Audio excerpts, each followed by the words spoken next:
പറഞ്ഞിരുന്നെങ്കിൽ ഞാനത് തടഞ്ഞേനല്ലോ. പോലീസ് അന്വേഷണമാണോ അച്ഛൻ്റെ ഈ പേടിയുടെ കാരണം? അതെ, അന്വേഷണം വന്ന എന്ത് ചെയ്യും? അല്ലെങ്കിൽ തന്നെ ആ റൂബിയുടെ കണ്ണിലെ കരട നമ്മള്. ഇതൂടായ അവര് നമ്മളെ പൂട്ടും. തെളിവ് വേണ്ടേ അച്ഛാ? വെയിലിന്റെ നട്ടൂരി പോയതിന് നമ്മൾ എന്ത് ചെയ്യാനാ? മോളെ ഊരിപ്പോയതല്ലോ, ഊരി മാറ്റിയതല്ലേ. അത് നമുക്കല്ലേ അച്ഛൻ അറിയൂ. അച്ഛൻ വെറുതെ ആവശ്യമില്ലാത്തൊന്നും ചിന്തിച്ചു കൂട്ടണ്ട. എല്ലാം ഭംഗിയായിട്ട് തന്നെ അവസാനിക്കും. ശരത്തെന്ന ശല്യം ഇന്നത്തോടെ നമ്മളെ വിട്ടു പോവും. അതെ അച്ഛാ, വേറൊരു വഴിയും കാണാതായപ്പോഴാ ഇങ്ങനൊരു ശിക്ഷ കൊടുക്കാന്ന് ഞങ്ങൾ തീരുമാനിച്ചത്. അച്ഛൻ ഞങ്ങളുടെ കൂടെ നിൽക്കണം. പാപത്തിന്റെ ശമ്പളം മരണമാച്ച. അതാ ശരത്തിനിപ്പോ കിട്ടാൻ പോകുന്നത്.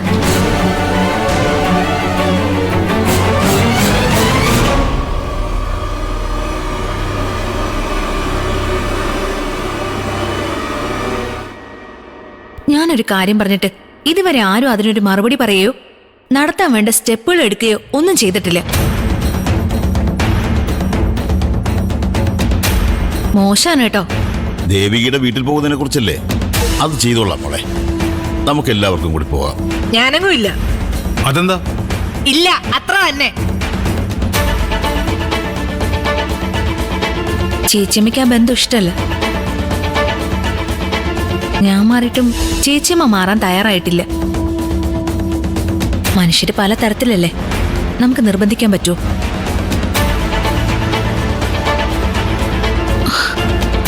ചേച്ചിയമ്മ ഇല്ലെങ്കിൽ വേണ്ട, അച്ഛനും ചേട്ടച്ചനും കൂടെ പോയാൽ മതി. ഞാൻ എപ്പോഴേ റെഡി. ഇന്ന് വേണമെങ്കിൽ ഇന്ന് പോകും. അയ്യോ, നിങ്ങൾക്ക് എന്താ ഇത്ര തിടുക്കം? നല്ല കാര്യങ്ങൾ പെട്ടെന്ന് പെട്ടെന്ന് നടക്കണമെന്നല്ലേ പ്രേമേ? സിദ്ധുണ്ട് എന്താ ഇതൊന്നും എന്നെ ബാധിക്കുന്ന അല്ല എന്നുള്ള മട്ടിലിരിക്കുന്നത്? സിദ്ധുവിന്റെ കല്യാണത്തിനെ കുറിച്ച് ഈ സംസാരിക്കുന്നത്. ഞാനിപ്പോ എന്തു പറയാനാ? ഞാൻ എന്നെ മനസ്സുകൊണ്ട് നിശ്ചയിച്ചതാ. കുറച്ച് വൈകിയേ ഉള്ളൂ. അവസാനം ഞാൻ വേണ്ടി വന്നു മുൻകൈ എടുത്ത് നടത്താൻ, അല്ല സിദ്ധുട്ടാ? ഏയ്, അല്ലെങ്കിൽ ഇത് നടക്കുമായിരുന്നു. ഞാൻ ദേവികയെ തന്നെ വിവാഹം കഴിക്കുമായിരുന്നുള്ളൂ. ഭാര്യയുടെ സ്ഥാനത്ത് ദേവിക അല്ലാതെ മറ്റൊരു പെണ്ണിനെ ഞാൻ ഇതുവരെ സങ്കല്പിച്ചിട്ട് പോലും ഉണ്ടായിരുന്നില്ല. അതിനൊരിക്കലും എനിക്ക് പറ്റുന്നുണ്ടായിരുന്നില്ല. അതൊക്കെ വെറുതെ. മോഹിച്ചത് കിട്ടാതെ എത്രയോ പേര് കിട്ടിയത് കൊണ്ട് തൃപ്തിപ്പെടുന്നു. ദേവിക ചേച്ചി വേണ്ടെന്ന് പറഞ്ഞിരുന്നെങ്കിൽ സിദ്ധുണ്ട് എന്ത് ചെയ്തേനെ? അവള് വേണ്ടെന്ന് പറഞ്ഞല്ലോ. ഇപ്പോഴും അവള് സമ്മതമൊന്നും അറിയിച്ചിട്ടില്ലല്ലോ. ഈ കല്യാണം നടക്കാൻ തന്നെ പാടാ. കരുനാക്ക് വളച്ചൊന്നും പറയല്ലേ പ്രേമേ? എങ്ങനെയെങ്കിലും ഇതൊന്നും നടന്നോട്ടെ. നടന്നോട്ടെ. ഞാൻ നല്ലതിനും ഇല്ല ചീത്തയ്ക്കും ഇല്ല. പക്ഷെ ഒരു സത്യം എല്ലാരും മനസ്സിലാക്കിയേ കൊള്ളാം. സിദ്ധുവിന് ചേരുന്നത് ദേവികയല്ല, ദേ ഈ നിൽക്കുന്ന ചന്ദ്രയാ. എന്റെ വാക്കിന് ഈ വീട്ടിലൊരു വിലയില്ലല്ലോ. അതുകൊണ്ടാണ് ഞാൻ നിർബന്ധിക്കാത്തത്. എന്തിനാ ചേച്ചിയമ്മ അതൊക്കെ ഇപ്പൊ പറയുന്നേ? ചേച്ചിയമ്മല്ല, ആര് നിർബന്ധിച്ചാലും സിദ്ധുവേട്ടന്റെ മനസ്സ് മാറ്റാൻ തയ്യാറല്ല. സുധിയേട്ടന്റെ ഹൃദയം ഈ ശരീരത്തിൽ ഇരിക്കുന്നത് കൊണ്ടായിരിക്കും ദേവിക ചേച്ചി മാത്രമേ ഈ വീട്ടിലെ മരുമകളായിട്ട് വരൂ. അതാണ് വേണ്ടതും. ഇനി വൈകിക്കണ്ട, ഏറ്റവും അടുത്ത ദിവസം തന്നെ പോവാൻ നോക്ക്. ശരി മോളെ, അങ്ങനെ തന്നെ ചെയ്യാം.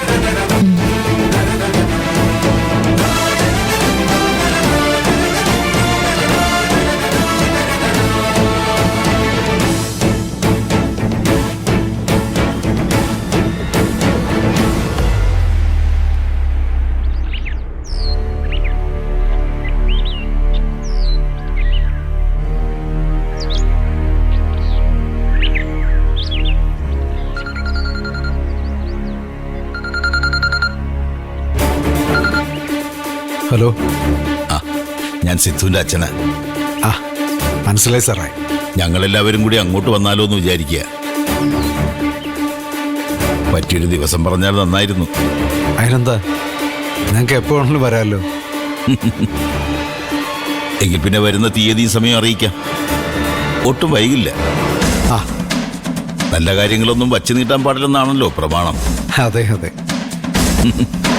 ശരി, അറിയിച്ചാ മതി. ശരി സാറേ.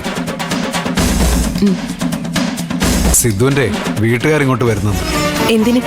എന്റെ പാർവതി, വിവാഹപ്രായം എത്തിയ ചെറുക്കന്റെ വീട്ടുകാര് വിവാഹപ്രായം എത്തിയ പെണ്ണിന്റെ വീട്ടിലേക്ക് വരുന്ന എന്തിനാണെന്ന് മനസ്സിലാക്കാനുള്ള ബോധം പോലും നിനക്കില്ലാതെ പോയിട്ട്.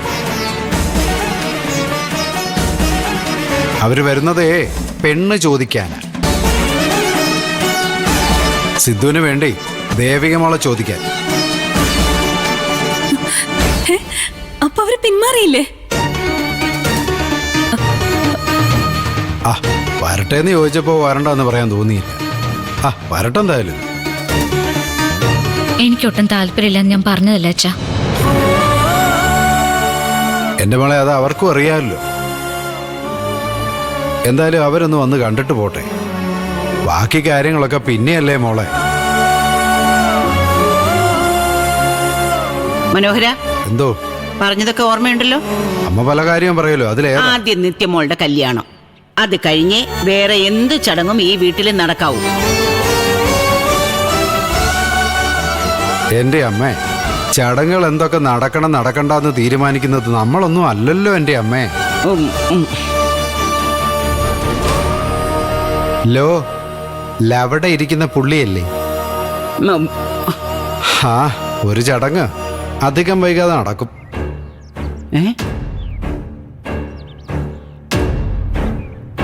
അതിന്റെ അറിയിപ്പ് വരാനുള്ള കാത്തിരിപ്പാ.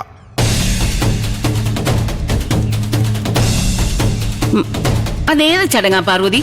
ആ എനിക്കെങ്ങനെ അറിയാം?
എന്താ പറ്റി? ആക്സിഡന്റ് കേസാ സർ. ആളുടെ റിലേറ്റീവ്സിനെ ഇല്ല അറിയിച്ചാൽ സർ. എന്നാ വേഗം അറിയിക്കാനുള്ള ശരി കാര്യം. സർ.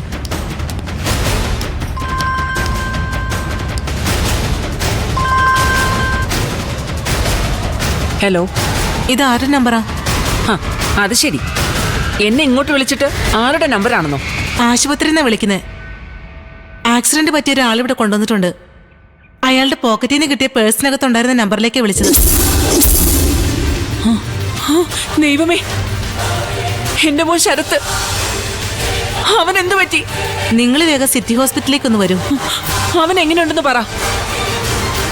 Hello hello,